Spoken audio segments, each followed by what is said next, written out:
Welcome back to Neo Insight. The journey home continues. Michael Thomas has survived the test of the House of Biology and arrived at the pivotal midpoint, the fourth house.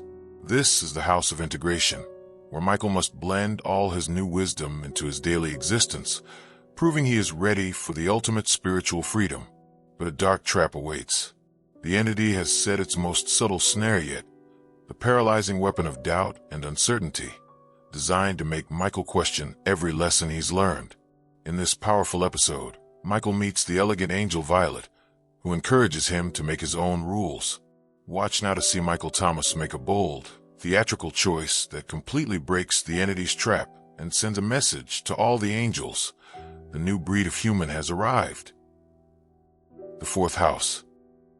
As Mike casually continued on the path, he felt better than he had so far on this journey. His new custom-tailored clothes and battle gear fit together in a package that seemed to belong to this great place. He had an odd sense of familiarity regarding his surroundings. Although he had spent most of his time actually in the various houses, his trek on the pathway seemed somehow commonplace to him. He was beginning to recognize the smell of things and the way they looked. It was as if memories of Mike's former life were beginning to fade, and the unusual characteristics of this new land were becoming his home. In addition, Mike kept having the feeling that he remembered these things, although he consciously knew better since he had never been here before. Mike also had a keen sense of new power. He actually felt as if he belonged to this land. He knew that much of this feeling came from the recent events in the House of Biology, and he smiled broadly each time he remembered Green. As he walked, he reflected that he had truly moved to a new level while he had been there. What more could there be? He had been through only 3 houses of 7, and he wondered what other lessons awaited him. There was a sound behind him. Like lightning, Mike spun around automatically, taking a position of alert defense. He even surprised himself at how instinctive his reaction was. He found himself leaning forward, his hand gripping the ornate handle of his fine sword of truth. Was he imagining it, or was the handle vibrating? His ears became the focus of all his concentration, and he stood poised like a statue, waiting to spring into some unknown but perfect action. Nothing. It could have been the wind, but Mike noticed there were no leaves moving in the surrounding trees, moving only his eyes, keeping the rest of his body absolutely still. Michael scanned the area. What keen vision he had in this place. He did not remember having such wonderful acuity before on the path. It was almost as if someone had turned on a bright light that had not previously been there. Mike willed the focus of his concentration from his ears to his eyes, and he slowly looked at every large rock and bluff in sight. Nothing. Mike began to realize that as comfortable as he now felt with his newly found country of colored houses, it was a dangerous place for him. The dark apparition that had been so present in his dreams while in the House of Biology might still be here. He had to be careful. Oddly, Mike felt no fear. He remained motionless, watchful, straining his senses to the limit. In this state of heightened awareness, Mike was discovering something new about his abilities. Although he could neither hear nor see anything unusual, he felt that something was there. There was a feeling of discomfort in his very soul, a feeling of danger and of warning for his very being. Yet, nothing. Slowly, he turned and continued along the sunny path, his head turning slightly from left to right in order to hear behind him, straining for early detection of anything unusual. As he continued, he again contemplated the puzzle. What could it be? In a land dripping with so much love and spiritual discovery, how could such a dark entity exist? And why was it chasing him? Why hadn't any angel been willing to speak of it? It was a great mystery indeed, but Mike felt forewarned, and he wasn't about to let this evil dark thing sneak up on him again. He remained alert, with the feeling of danger always present. Michael walked well into the afternoon. With dusk approaching and the next house not yet in sight, Mike stopped his brisk pace, turned around to face the way he had come, and slowly removed his map. He continued to scan the area behind him for motion or sound. He was relieved to see that indeed his precious map was active again, and it again showed the currentness of his situation. The "You are here" that appeared as before, and just on the edge of a small area around the dot was the next house. It was just around the bend. Mike smiled to himself, put his map away, and continued. The journey to the next house had taken almost a day. Mike realized that the houses were placed just far enough apart to require a person to make an effort to get to them, but none required that you spend the night in the elements. Mike was glad of that. He was feeling a bit tired and knew that it wasn't all physical. The state of alertness that he had been in for hours had taken its toll on his energy. In that mysterious time of twilight, where everything seems to turn all one warm color, Mike saw the next house as he rounded the curve in the path.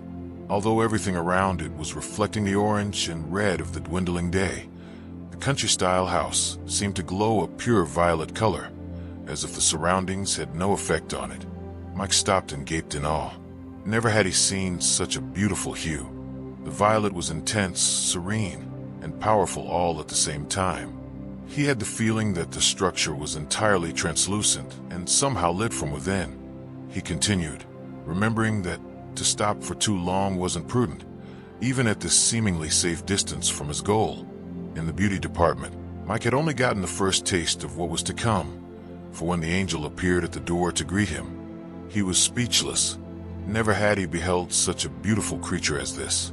He almost felt he should kneel in respect for the sight before him. What was happening? Did he somehow have increased color receptors in his eyes? He couldn't remember ever seeing such a color. He stood silently in awe of the sight, like a child seeing a sun set for the first time, wondering if there was magic involved. Then he heard the voice, and oh, what a voice! From the depths of tranquility seemed to come a silky, smooth voice that calmed the very air that carried its vibration, and the voice was obviously female. "Greetings, Michael Thomas of pure intent," the serene voice said. "You have been expected." Mike was stunned and said nothing. He didn't even have a coherent thought for the angel to read. He was dumbfounded. He realized that he had stopped breathing. She smiled and continued. "I'm no more female than Green was, Michael. Angels are genderless, but they contain all attributes of both your biological genders. My voice and appearance are for your comfort in this house." Mike understood almost nothing of what Violet was saying. He could breath now, but didn't know what to say. He tried, but was embarrassed by the croaking sound that accompanied his words. "You're quite a sight." Not only did he croak out his message, but he knew it was an incredibly stupid greeting. What a thing to say to such a beautiful entity. Mike experienced the awkwardness he had felt as a boy. The first time he was actually required to say something intelligent to an adult, and didn't. Mike's stupor was in part induced by the incongruity of what stood before him. Here was an enormous angelic presence, with what seemed to him the countenance of female gentleness, although there was no body distinction between Violet and any other angel. All wore indistinct flowing garments of the color of their respective houses that would hide or disguise any gender. All were very large, but this face, Violet's face, was definitely female. It had the gentleness of his mother and his grandmother and the beauty of a saint. Mike sighed and tried again. "Please forgive me, Violet." Mike even found that calling her by the color name somehow violated his sense of proper etiquette, since it sounded like the familiar first name of a woman. He continued, I didn't know that angels could be women." Mike was immediately sorry he had opened his mouth again. How stupid that was. Of course angels were female. Hadn't almost every painting he had ever seen of an angel been female? Violet just stood there. He tried again. "What I mean is that none of the others so far, they seem to be guys. I mean men, male." Mike wanted to rewind the episode and start over. His communication skills and any eloquence of speech were completely gone. He had failed miserably to greet this entity properly. He sighed again and simply shrugged. Violet now smiled at Mike. "I understand fully, Michael Thomas." The look she gave Mike could have melted his armor. There was no romance here. The feeling was an incredible love of pure maternal essence. This is what had taken Mike by surprise. It was as though he had suddenly met his mother again. He had the sense of being reunited with long-lost family, with the accompanying joy and disbelief. It had been so long since he had been looked at like that. He wanted to snuggle up and be held. He was immediately embarrassed by his thoughts, knowing that Violet could somehow feel them as well. She continued, "You will get used to it very soon, Michael. There are reasons why I look this way to you. It's not this way with all those who travel this path, but for you it is different." Mike got the idea. Violet's appearance and demeanor were for his benefit. He accepted this, but wondered why he needed to see a motherly angel. "Because you earned it," said a wise Violet. "Not everything here is just for lessons, Michael. Much of it is given in the form of gifts for your growth. You have only been through 3 houses, and already you stand out as one of the most special who has ever joined us here." Michael took that all in, but before he could think of something to say in response to the obvious compliment, Violet did something that Mike would never forget. "Michael Thomas of pure intent," she spoke softly. "Please remove your shoes." Mike did as he was asked. In addition, he saw that there was an area prepared at the door for 1 pair of shoes, and he placed his there. They fit perfectly. "Michael, do you know why I have asked this?" inquired Violet. Michael thought about it. Because it's sacred ground inside. He remembered Moses and the burning bush and the dialogue of that story. If that were the case, why didn't the others ask the same of you? Mike continued to think about it. He tried again. "Because you are a very special angel." Violet was amused at this game and began to chuckle. Mike was perplexed. He knew he hadn't given the right answer. "Please come inside," Violet said as she turned and entered the house. Mike followed, but was bothered by their conversation's lack of closure. He called after her as he followed her inside. "Violet, tell me, why did you ask me to remove my shoes?" "You indeed will tell me, Michael, before you leave this place." Violet continued, leading the way. Mike didn't like it when the angels made him wait for answers, especially when he was required to somehow figure it out for himself. Too much work, Mike thought. "That's why you're here," said Violet as she led him farther into the Violet house. Mike again felt silly at his thoughts. The Violet house was very plain, unlike its host. Mike realized that in his awe of the new angel's appearance, he had neglected to read the sign naming the house. "Violet, what is the name of this house?" Mike asked. Violet stopped, turned, and faced Mike. "It is the House of Responsibility, Michael Thomas." She waited for Michael's response, her beautiful expression one of expectation. Mike immediately knew there was trouble ahead. "Oh," he said, with little expression. He didn't give Violet the reaction she wanted. She turned and continued the tour. Mike was disturbed at hearing the name of the house. In his mind, he had conjured up many scenarios that might take place here.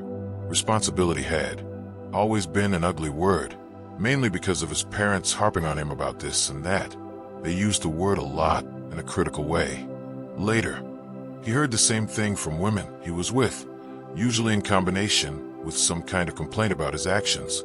Why was it, Mike thought, that women were always trying to fix him? Then he had a horrible thought. Perhaps Violet appeared as a female in this house for the same purpose. Another woman, sent from God to change him? What if God was a woman? What a sick joke that would be. Suddenly, Mike smiled at the thought processes produced by his human maleness, knowing full well that this was not the truth.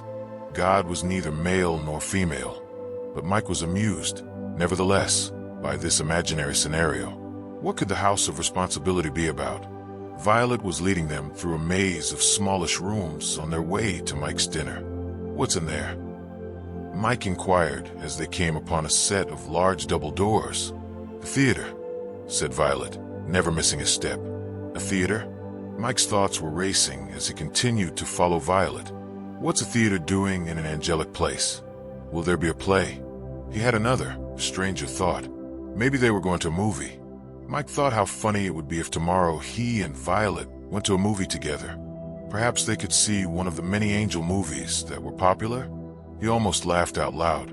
Violet, knowing exactly what Mike was thinking, was very amused also, but for other reasons.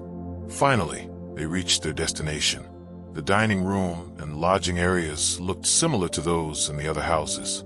In the closet, there were slippers for Mike's feet and beautiful violet clothes that were obviously designed for him to wear during his stay. He smelled food. Again, he was led into a dining area that had a scrumptious selection. How did they know exactly when he was going to arrive?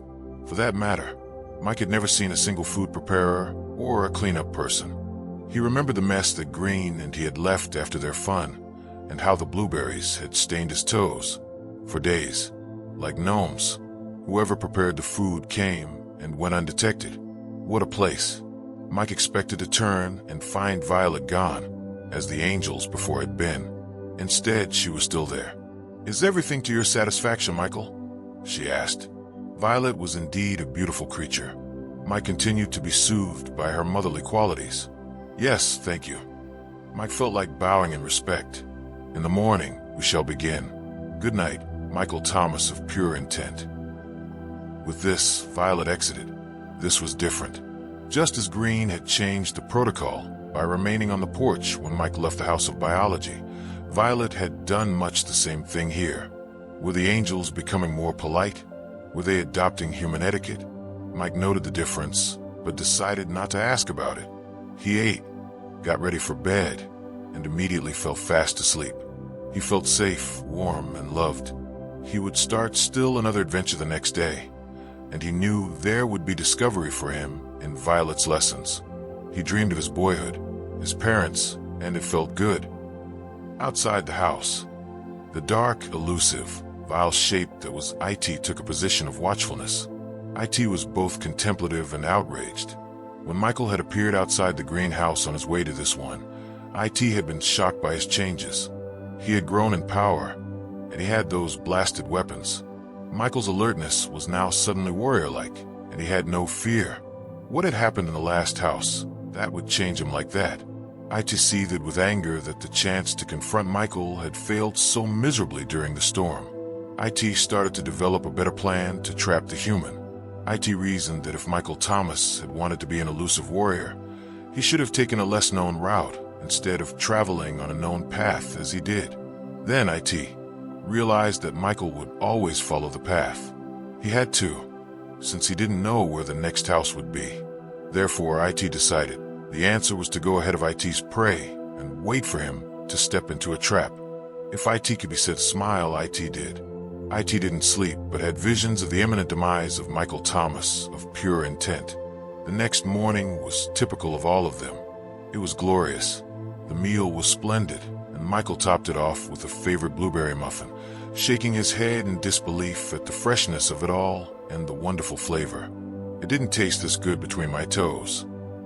Mike laughed out loud as he again thought of himself and Green in their wild, humorous abandon in the dining area of the last house. Just as he had finished dressing in his newly supplied clothes, a knock sounded at the door. A knock. Since when did any angel knock? "Please enter," said a polite Mike. Violet seemed to float in, and Mike smiled at her. "Please thank whoever is responsible for such a fine human breakfast." "You're welcome," said Violet. "It's you. It's all of us," she replied. "We are not separate." "I've heard that before. Someday I'll understand it. Until then, thank all of you," Mike said. "Are you ready?" Violet asked. "I am." Violet turned and led the way back to the area they had passed the day before. This time the double doors were open, and Mike followed her into the beautifully appointed violet-color movie theater. Mike stopped in disbelief. He stood amazed, and Violet chuckled. Before them was a giant wraparound movie screen. In the rear of the room, Michael saw a modern film projector, with reel after reel of film stacked in giant metal cans, ready for showing. It seemed as if there were hundreds. "Guess what, Michael Thomas?" asked Violet. "We're going to watch movies together." "I don't believe it," exclaimed Mike. "This has to be a joke." With that comment, Violet dropped her smile and looked at Mike in a serious way. "Far from that, Michael. Far from that. Please take a seat in the front row." Violet went to the back of the room, where she began warming up the machinery. Mike was still confused at the dichotomy he was observing. Angels don't thread film projectors, he thought. They don't have movie theaters and sacred places. This is very strange indeed. But he did as he was asked and took his place in the middle of the front row. Unlike movie houses where he had come from, The front row of this theater was at the midpoint of the room. He also noticed something else odd. The middle chair in the front row was plush and padded. All the rest of the seats in the room were not, almost as if they were only placed there for effect. Mike sat down in the plush violet chair and faced the giant white screen. "What movie are we going to see, Violet?" Mike was a bit apprehensive about this. "Home movies, Michael," she replied, continuing to prepare the first reel, not looking up. Mike didn't like the sound of that answer at all. He felt his stomach grip his ribs. There was that feeling again. His new intuition was working overtime, letting him know that what was coming might be unpleasant. He thought about trying humor, maybe a comment about some popcorn. He didn't get the chance. The lights dimmed in a very professional manner. Mike heard the clatter of the projector, and the screen came to life. Mike's eyes were glued to what he saw. His heart was in his throat from the first image. The first film that played that day, just as all the others to follow, was of the finest reproduction quality Mike had ever seen. There was no flickering, and the image was somehow projected in 3D, but without the dumb glasses. The sound was natural, coming from exactly where each sound should be on the wide screen in front of him, even as the characters moved from place to place. Mike instantly wished that the film was not so real. He was too close. The wraparound screen placed him right in each scene. He wanted to move back but couldn't. Portrayed on the screen in front of Michael Thomas was Michael Thomas. If he had to title this whole movie, it would be All the Bad Things That Happened to Me in My Life. The film started with him as a child, and it was so real. His mother looked very young, and his father so handsome. He was deeply moved by the remembrance of these dear ones, and the current presentation in this Violet Theater made them come alive to his tender heart. It was as though he were living it again. Each episode took an entire reel of film and was presented unedited in real time, just as it happened in his life, only jumping from one potent negative experience to the next. The first few reels were actually funny. There was Mike as a cute, blonde 3-year-old, finding his mother's makeup. He made a mess of the bathroom, and his mom caught him. She was very upset, and it was the first time Mike received a spanking. The seated adult that was Mike was shocked at how he actually experienced the wounded feeling of that first spanking event again. He was being forced to actually relive the emotions of each event. Home movies, indeed. This had the potential of becoming a horror show as he aged in the films. Mike was beginning to feel like a freight train was approaching, and he was tied to the track. More childhood events were presented, each one bringing Mike into a reality that he had not thought of in years. There he was, locked in the bathroom at 6 years old. He remembered how that felt. It wasn't his fault. Somehow the knob got turned, but his dad had to be called in from the field to remove the hinges. Then there was his father's anger and another spanking. Mike again felt the violation of trust from the events of that long-ago day. He hadn't done anything wrong. Dad was angry and laid into him with the stinging leather of his biggest belt. It had cost his father a day's work in the field, and it had interrupted the harvest.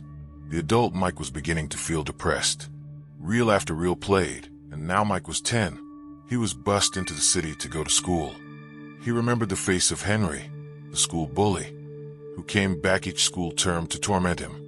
All the kids seemed to hate this big kid, but they did nothing about him. They were all afraid, because he was a farm kid from the funny-sounding town of Blue Earth. The other kids laughed at Mike. The bully, however, was merciless. The school contained children from many kinds of families, but in these modern days, farmers were a minority. His clothes gave him away, since Mom had made all of them. He didn't look the same as the others, and the bully never let him forget it. He and the other kids made fun of Mike's clothes, his smell, and even his parents' way of life. As the projector clattered on, Mike saw the time a group of children called him over to play. He felt good about that. They actually wanted his company. Then, much to his dismay, it became a trick. Instead of including him in their fun, he became their fun. They aligned him just right while another boy got on hands and knees behind him. Then, at just the right time, they pushed him over. He fell backwards over the crouching boy behind him. They had a great laugh at his expense. Mike also laughed, trying to join them in the joke, but they discarded him. moving on without him when they were done. This was painful. Mike didn't like seeing this at all. What good was all of it? He found himself getting angry at having his private life so exposed and presented in this manner, and of having to live it all again. Wasn't once enough. More reels, and now he was 14. That fateful day in school when he was accused of cheating, and he hadn't. Another student had taken some papers from the teacher's desk and put them back poorly, so the teacher knew they had been disturbed. The boy who had done it pointed at Mike and said that he saw him do it. The teacher believed him. After all, Mike was just a poor farm boy, still wearing funny clothes, although his grades were very high. He was sent home with a reprimand and expelled for the day. On the way home, riding a special bus, he was thinking of how he was going to explain it all to his mom and dad. He relaxed a bit, knowing that they would believe him. They didn't, and again Mike felt alone in his life. He knew they loved him, but he wished they had given him the benefit of the doubt when he needed it most. He felt so alone. Mike had been in the chair for hours, but the Mike in the movies wasn't even grown yet. He thought of how long he would have to endure this punishment. He didn't feel very spiritual anymore. He felt as though he were being beaten up. The films were compelling in their accuracy. Mike couldn't take his eyes or his mind away from them. Every detail was there. Every voice and person was exactly as it had been. The process was astounding, but the subject matter was disastrous. Now he was dating, and there was a lot to see. His clothing was still odd, even though it was store-bought. His mother didn't understand fashion and purchased weird combinations and materials. The girls at school and at church thought Mike was cute, but he overheard them making fun of his clothes. He was devastated. It wasn't long after that experience that Mike, then 16, began saving his allowance and started buying his own clothing. That's when his self-esteem started to grow, for Mike knew what looked good on him. He made a study of it and always brought along a girl acquaintance or two to help him shop. The girls loved that. Just think, a guy who liked to shop. It was the beginning of his big metamorphosis from teenage geek to handsome, desirable young man. His personality changed along with it, and Mike became more self-assured. His grades remained high, and he was involved in many school activities. Then, it happened. A smear campaign by someone jealous of Mike caused him to lose the school's presidential election in his senior year. They said he had been caught in the girls' lavatory doing obscene things. Everyone wanted to believe it. It was so sensational and completely false. The election had been a shoo-in, since he had been president of his sophomore and junior classes, too. But the rumor mill won, and Mike lost big. It also cost him the affections of Carroll, his first real heartthrob. She wouldn't speak to him. He mourned the event for weeks and dropped out of all school functions. He had been victimized again. There it was in full blow-by-blow detail on the screen in front of him. The event dragged on in real time, showing every awful aspect of this part of his life. It changed Mike then, and it further weighed on him now, as he sat reliving his past. The films played on and on. Lunch was not offered, since at some level the great angel in the back of the room knew that Mike would not be hungry. She was right. Each time a reel was finished, there would be a temporary flapping sound, and the room would go dark. There would follow an awkward silence, broken only by the sound of levers being engaged and switches being moved on the projection equipment. Neither Michael nor Violet said a word. Then, the screen would come to life again and carry on with the worst things that had ever happened to Mike. He knew, as the films played, that the big event was closing in. Then, it was there in front of him, the day his parents were killed. Mike knew that he didn't have to stay in the chair if he really didn't want to. All the angels had told him that he had a choice. Right now, he wanted to run. In his mind, he begged loudly enough for all the angels to hear him. Please God, I don't want to experience this again. Enough is enough. It came anyway, and Mike felt like a truck had hit him. Mike didn't break down and cry in his chair. He would wait until later that night. He sat stoically watching the play that was his life go forward in real time. He relived the phone call, the shock, the funeral, the grief, and the sorrow, the auction of the house, barn, and land, and the sale of his father's farm equipment, including the old tractor. He relived going through his mom and dad's things, the The photos of better times, the pictures of their wedding, even some of their love letters to each other when they were falling in love. Mike sat very still and tried to escape his feelings. He disciplined his mind to make a wall for his emotions, but felt victimized as he sat in the chair. He felt the involuntary convulsions of grief try to come in waves, sweeping through his body. He was aching to let out his sorrow in a burst of tears and anguish. The presentation was flawless, and its reality was a curse. This was the hardest thing he had ever been asked to do. Everything he had seen for hours and hours had made him the butt of a very bad joke. Now he was being punished and persecuted in this room. It wasn't fair. Where was the purpose in all this? He breathed a sigh of relief when the death episode was over. Nothing could be worse than that. Mike felt very small. He was drenched in sweat and weary of the process. Still, the subject matter was commanding. He couldn't stop watching. It was so real. When he saw Cricket, his nickname for Shirley, he knew he was in trouble again. The next story to unfold was that of his final love affair in Los Angeles, and how it had gone sour so fast.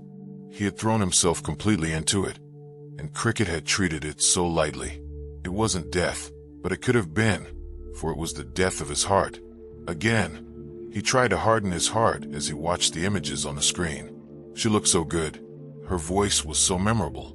The situation was still so recent. After all, it had been the reason for his recent depression, his lack of self-worth, and his crummy job. Mike watched all of it, reliving the details of the second most depressing incident in his life. The episodes moved forward to his workplace, highlighting his verbally abusive manager and showing the claustrophobic cubicle he had so willingly worked in when he lived in Los Angeles. The films ended at 4 o'clock. The last scenes were of the break-in and robbery of his apartment, ending with him being taken to the hospital. When the screen went blank, he heard the flapping noise that signaled the end of another reel. A piece of leader was being beaten ragged against the take-up reel. The flapping continued, but the lights did not come on. Mike stood up and, placing his hand over his forehead in salute style, shielded his eyes against the light of the raw projector bulb to see if Violet was still there in the back of the room. She was not. It marked the end of the lesson for that day, the end of the movie. As in the subject matter of the film, Mike was alone, with the projector still flapping. Mike moved out of the room and into the hallway of the house, then to his quarters. He didn't need to eat dinner either. He was depressed. He had been beaten to a pulp emotionally, and he instantly fell into bed, fully clothed. Violet never appeared to say goodnight. Mike knew that it was a wise angel who left him alone that night. He was in no mood to talk. Michael's dreams continued showing the film as he slept. They reran the part about the bully, his parents, and Cricket. They would not leave him alone, and he finally let go, sobbing uncontrollably into his pillow. Visions of his parents, so alive and vibrant, made his sorrow all the worse. It was the second time in the sacred, angelic, anointed land that Michael felt completely alone and black, a victim of life. And now even had the movies to prove it. In the morning, Mike felt a bit more rested, but pensive. He was hungry, too, and easily consumed a large breakfast. He still felt victimized from the day before, but somehow had convinced himself that the worst was over. He was tough, and although he didn't understand why all this was necessary, he had decided that it was not going to let him again slip into blackness and depression. Whatever awaited him today had to be better. After breakfast, Mike got dressed. New violet clothing had been magically provided, replacing the clothes he had slept in, and he was again ready. Violet appeared at the open doorway and was quiet. It was as if she were giving Mike space to react and say whatever he needed to say, or to chastise her for the painful experience of yesterday. Michael knew she was there. She watched him for a while, then finally spoke. "Michael Thomas of pure intent. Is there anything you wish to say or ask?" "Yes." Michael was stoic. "Are there more films?" "Yes," Violet replied softly. "Then let's get to it." Michael stood and waited for her to move. Violet was surprised. The angel's experience with humans in this house had never been like this. Green was right. This one was special. He might make it. He might be among the few to go all the way. She had never seen such resolve and vibrational shift so quickly. She felt special to be part of his training, and she loved him greatly. Violet turned and led Michael once again to the theater. Mike knew the drill. He took his place in the big, violet, padded front seat of the theater, like a prisoner in the electric chair, waiting for the electricity to start flowing, or in this case, for the lights to go down and the movie to start. Mike was resolute with purpose and determination. Nothing would keep him from going home. Nothing. Again, Mike's life unfolded before him on film, starting with his childhood. This time it was different. He quickly saw the subject matter had changed. This time he titled the film, "All the Bad Things I Did in Life." The childhood episodes were funny, and Mike laughed heartily at many of them. It felt good to laugh, but his ribs were still sore from all the intense crying of the previous night. As his age increased in the movies, some of the things he had done that were gloriously displayed began to embarrass him. Certainly, Violet knew of these things, but he didn't want to relive them. He found himself sliding down in the chair as they played out. He cringed and felt uncomfortable. There he was in church at age 10, making fun of the preacher and passing notes that had silly, obscene drawings on them of crude body parts. He and his buddies in Sunday school had felt it very funny indeed to draw these things, and then place them in collection baskets, stuffed into the folders meant for dollar bills. They could just see the faces of the blue hairs, the older women who opened the folders and counted the money. They laughed and laughed. At age 12, Mike sneaked out and started his dad's tractor one Sunday morning when his parents were away at church. Mike had feigned illness and had been allowed to remain home. The tractor started okay, but Mike didn't understand how to make it move. He tried every lever and pedal in frustration. He didn't understand how a manual transmission worked, thinking it was like the family car with a pedal for go and one for stop. Lots of loud sounds ensued, and in the process of his tractor adventure, he ruined the transmission. When his dad found the problem, he came in to face Mike. He asked his son for the absolute truth. "Mike, did you try to start and drive the tractor?" "No, sir." Mike lied to his dad. Mike was ashamed of it then and now. His father somehow knew, and Mike could see it in his eyes. It was one of those times that had taught Mike what it felt like to violate the integrity of the family. It didn't feel good, and Mike remembered it all his life. The repair bill had been great, and Mike had his first realization of what his foolishness had cost his parents. They ate Spam and beans for weeks after that, trying to recover from the unexpected expense.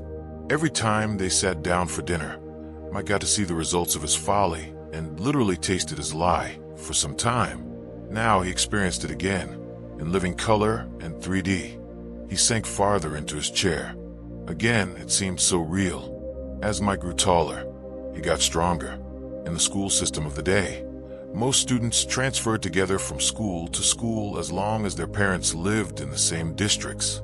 Therefore, Henry, the bully of Mike's grade school days, came along with this package. While elementary school was one scenario, the bully wasn't so big when he got to high school. Most of the other boys' bodies had caught up with the bully's early growth, and the adolescent playing field was more level. Henry the bully didn't do well in school and just barely managed to graduate. Michael took every advantage he could to make Henry's school life miserable. He used his height and popularity as an intimidation tool, often taunting him personally or threatening him with harm. As class president in his junior year, Mike used his power to exclude this former tough guy from everything good.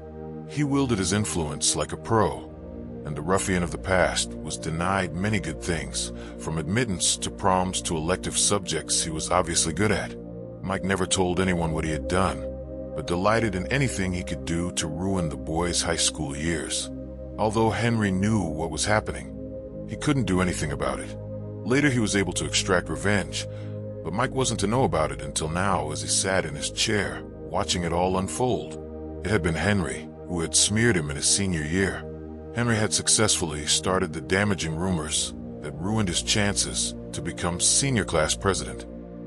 Later in real life, Mike had learned that as a man, Henry had become a thug and was now in prison. Mike often wondered if things would have been different if Henry had been left alone during his high school years. Mike felt ashamed of what he had done as he now watched it unfold again. Mike was feeling stupid. This was a long movie about how bad he had been, how unethical his early years had become. He might have even hurt a man's chances at life. Mike felt very small indeed. He continued to watch. In his senior year, Mike had actually cheated on a test. He had a great grade point average, but was poor in U.S. history. He blamed a boring teacher for the problem, then proceeded to lift the test in advance using a key he had kept and made a copy of his class president the previous year. Mike felt it was poetic justice, and he vividly remembered how he had already been punished for this act when he hadn't actually done it in grade school. Therefore, it was somehow okay in his mind. It got worse. As fate would have it, the teacher spotted Mike's instant improvement and accused him of exactly what he had done. Mike, using his charismatic personality, record of good grades in other classes, and previous reputation, blasted the teacher to the administration and got him reprimanded. It stayed in the teacher's file and might have kept him from advancing. Mike hadn't known that either until now as he sat in the big padded chair.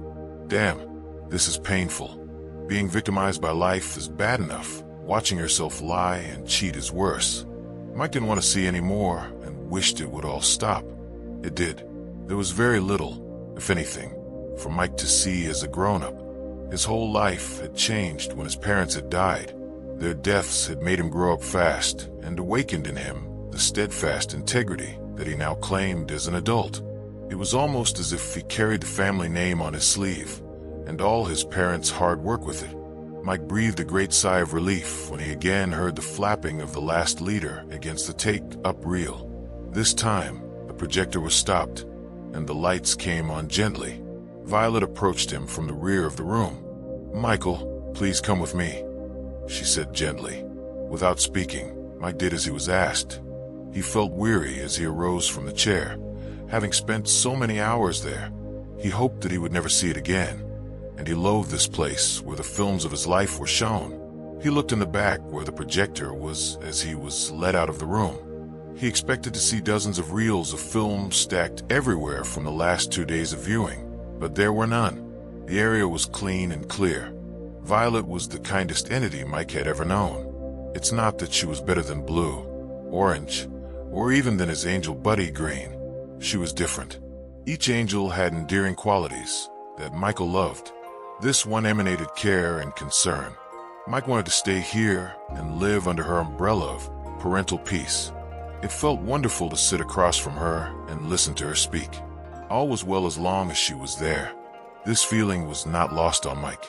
He realized that this was the feeling of being a child and of having no responsibility. It was fitting, therefore, that her countenance was in the house of responsibility. Here was the parent, and Mike was the child again, feeling a release from life. Violet took Mike into a large room. In any other circumstance, you could say it was a conference room, but in this case, it only had 2 chairs. There was a display board of some kind on one wall and many symbols and charts on the others. In the other houses, the angels hadn't spent so much time sitting, since there was no fatigue for them and no need for sleep. They didn't need to sit down as humans did. Usually it was only to make the human comfortable, as in this case. Violet gracefully took a seat and faced Michael. Michael Thomas of pure intent. "How do you feel?" She had opened the conversation with a question that would allow Mike to vent his feeling of the last day's theater viewing. He did, and accompanied it with something that he had thought much about the evening before. "Violet, oh precious one. Mike really loved this great caring angel. I know that you cannot willingly hurt a human being. I know that it is not in your angelic consciousness to cause pain, suffering, doubt, or fear. But by showing these films, you have done all of these things, so I know there must be a fine reason for it all. How do I feel?" Mike paused and thought for some time, trying to be totally honest about his emotions over these last few days. "Violated." He paused again.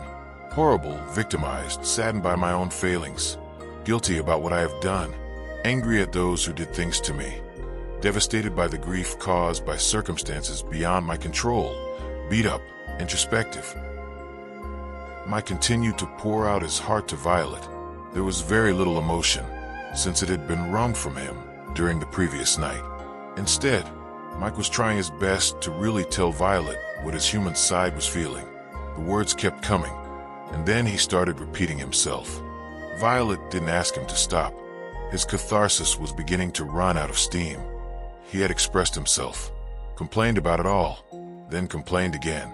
He never asked why he was shown the films. Intuitively, he knew that Violet would let him know this. He was right. When he had finished, he needed water. Somehow, it had been provided for him. He took a drink and made a gesture to his silent companion, showing that he was finished with his discourse.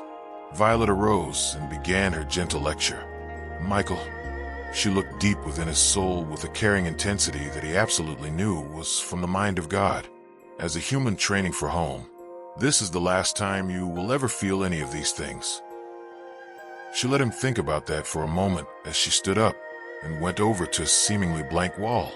She pulled down a chart that had been rolled up like a scroll and mounted at the top of the wall near the ceiling. It reminded Mike of how maps are displayed in classrooms, then rolled up to allow the chalkboard to be used. On the chart was writing. The writing was the same strange Arabic-looking script that he had seen on the labels in the House of Maps. He couldn't read any of it. I am here to explain that you, and all the others in your life, carefully planned the potential for everything you have just seen in the theater of life for the 2 past days. Mike let that sink in. He didn't really understand how this could be. Planned it. Yes, that couldn't be. There were accidents, coincidences, things that just happened. Hundreds of factors that created chance. Mike paused. You planned it with the others, Mike. How? Michael Thomas, you already know that you are an eternal entity. You are here seeking permission and training to go home, a place of sacredness, where you feel there will be answers, peace, and purpose, according to your own definition. What is hidden from you is that you have been on Earth many times before and have walked in the shoes of many human beings of different sizes and types. This time you are Michael Thomas. Mike knew of the idea of past lives, but here it was being verified again by one he trusted. He accepted it and marveled at the thought. Violet continued, when you are not on Earth, lessons for your next incarnation are planned for you by the only one who knows what you need. You and the others set up potentials for your learning. Some agreed to poke and prod you. Some agreed to be the sand in your oyster for years. Some agreed to partner with you. And yes, Michael, some agreed to die early within their contract to help facilitate your needs as well as theirs.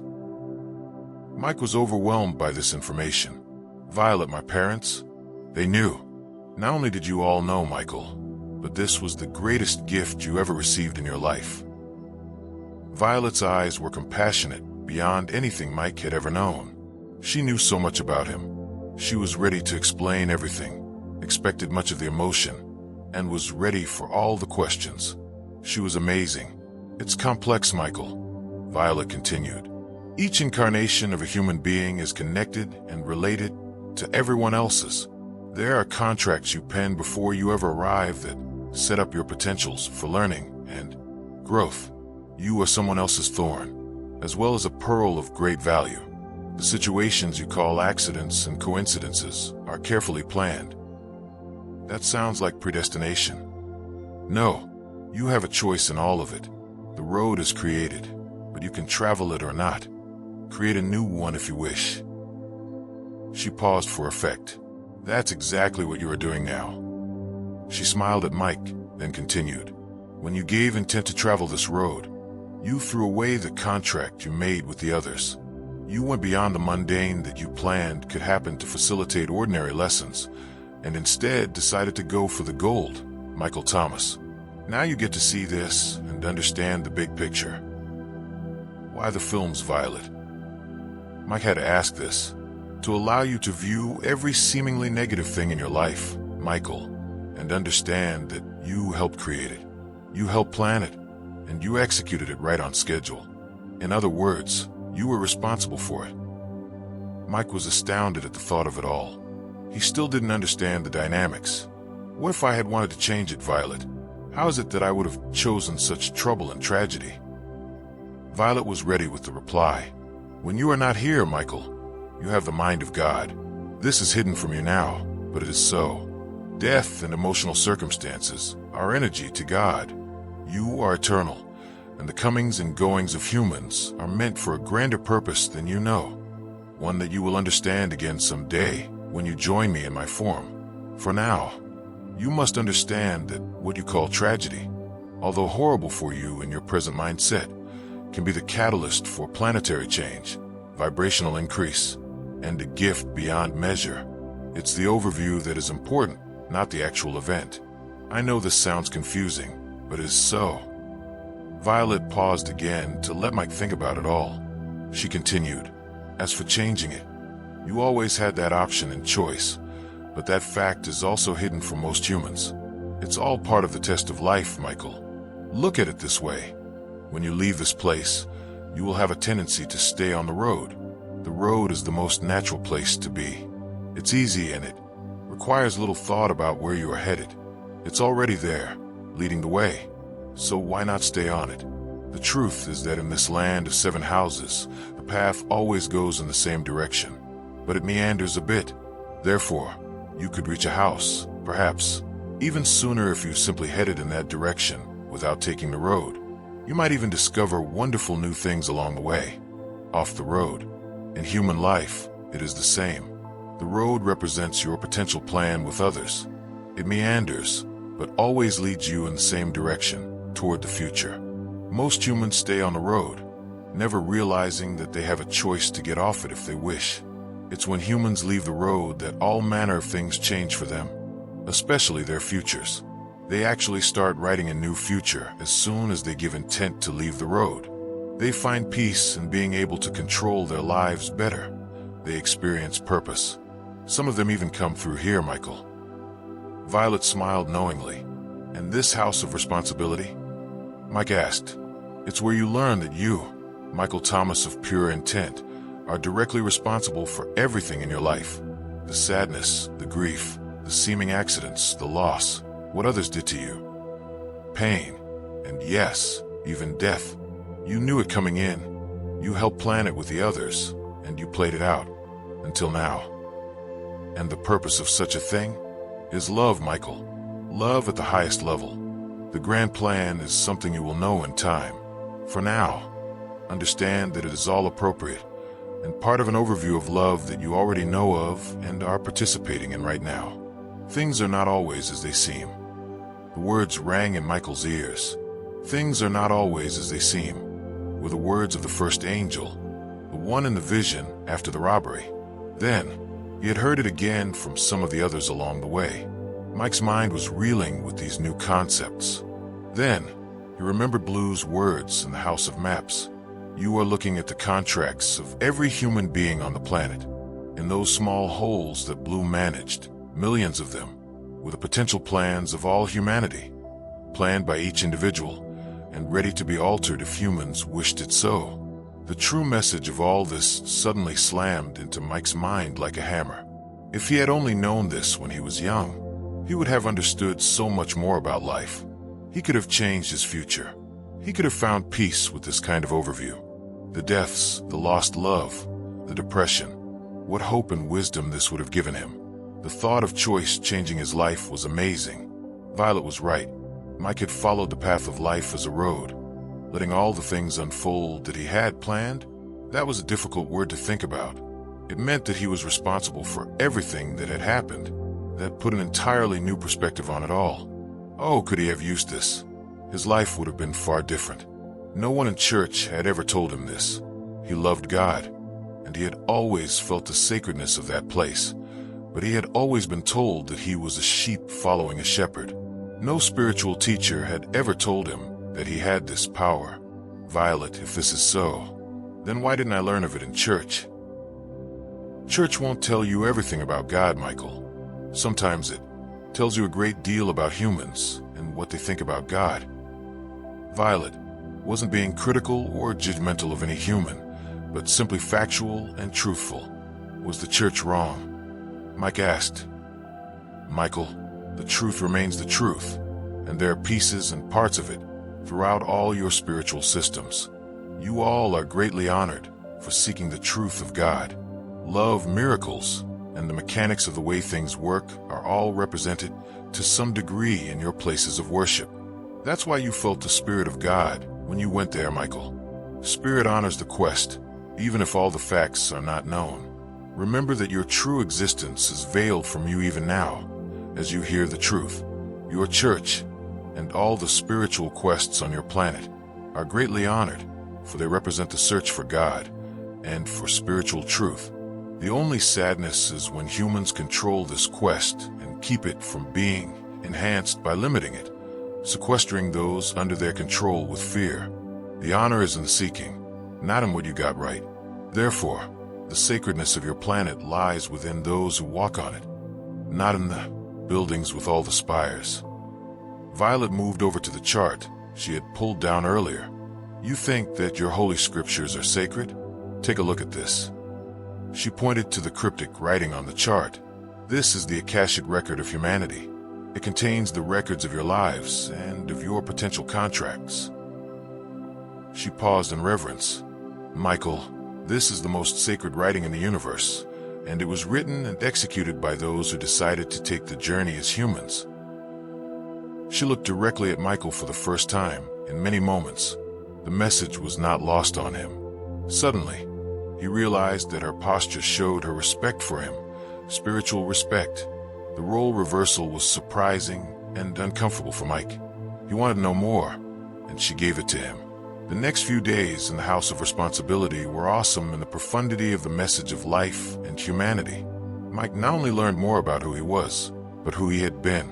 It all came together like a puzzle of immense proportions.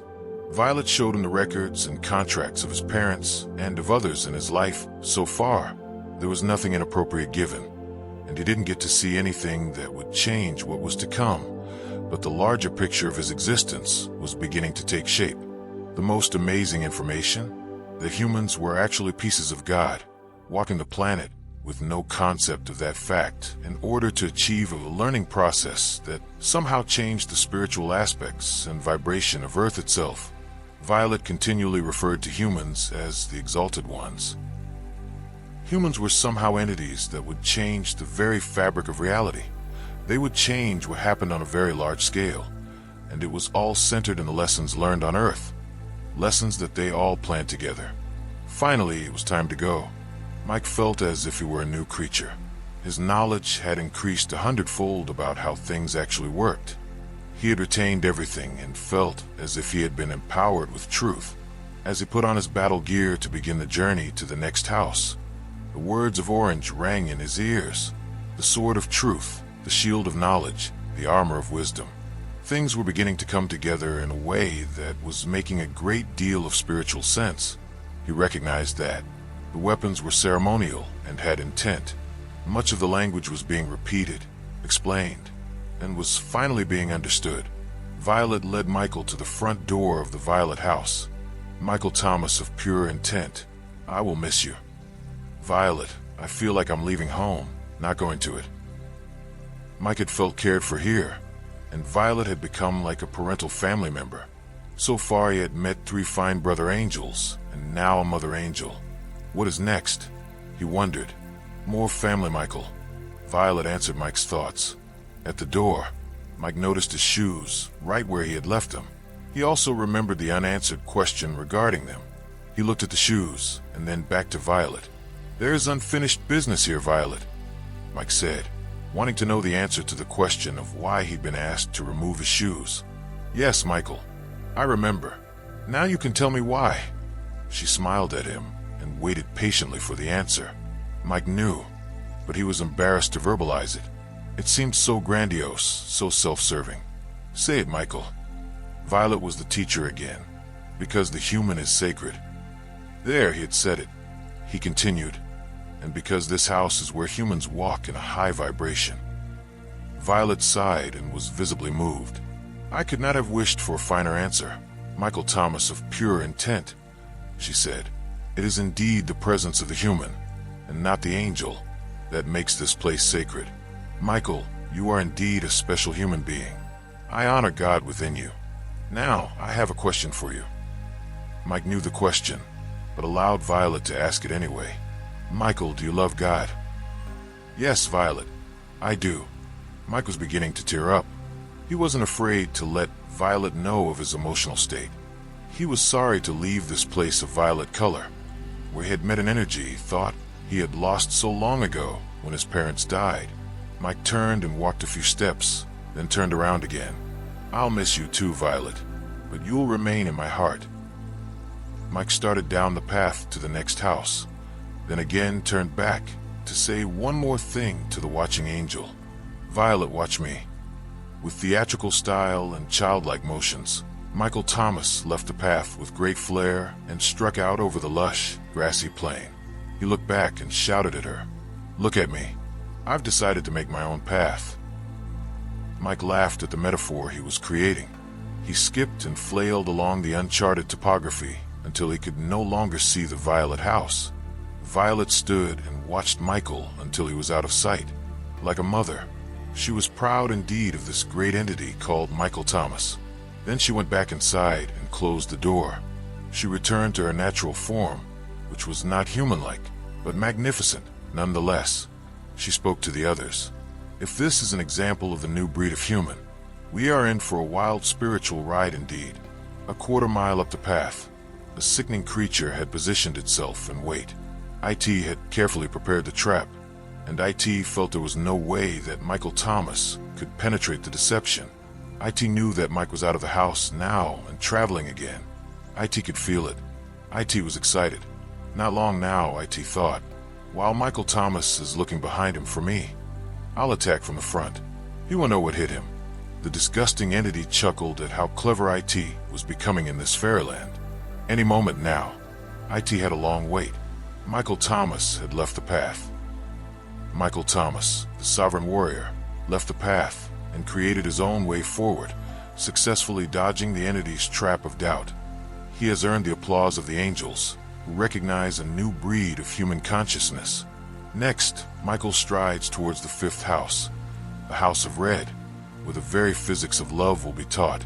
In episode 6, Michael encounters the emotional and physically grounded Angel Red. This meeting is unlike any before, as Michael is told. The path of a master is not always a straight line. The central test, Michael is about to become the first human entity to physically hug an angel, proving that his integrated consciousness can truly merge with the divine. To witness this historic moment and learn the profound physics of emotional love, subscribe to Neo Insight and turn on notifications.